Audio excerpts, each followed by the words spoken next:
সুবহানাল্লাহ, আলহামদুলিল্লাহ, লা ইলাহা ইল্লাল্লাহ, আল্লাহু আকবার। পড়েন সুবহানাল্লাহ, আলহামদুলিল্লাহ, লা ইলাহা ইল্লাল্লাহ, আল্লাহু আকবার। এই চারটা জিকির হচ্ছে শ্রেষ্ঠ জিকির। শ্রেষ্ঠ তো শ্রেষ্ঠই তো পাইছেন, আর এদিক ওদিক তাকান কেন? পড়েন ইচ্ছা মতো। এই চারটা জিকির একসাথে মিলিয়েও পড়া যায়, আলাদা করেও পড়া যায়। আবার বিশ্বনবী বললেন, মিজানের পাল্লা ভারী করতে চাও, ফাআম্মা মান সাকুলাত মাওয়াজিনুহু ফাহুয়া ফি আইশাতির রাদিয়া।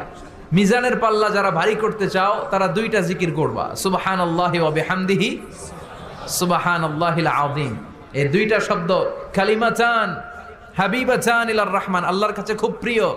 সাকিলাতানি ফিল লিসান, এই জিহ্বার মধ্যে এই শব্দ দুইটা উচ্চারণে খুব সহজ, খুব পাতলা। সাকিলাতানি ফিল মিজান, কিন্তু এই শব্দ দুইটা মিজানের পাল্লায় রেখে দিলে অনেক ওজন হয়ে যাবে।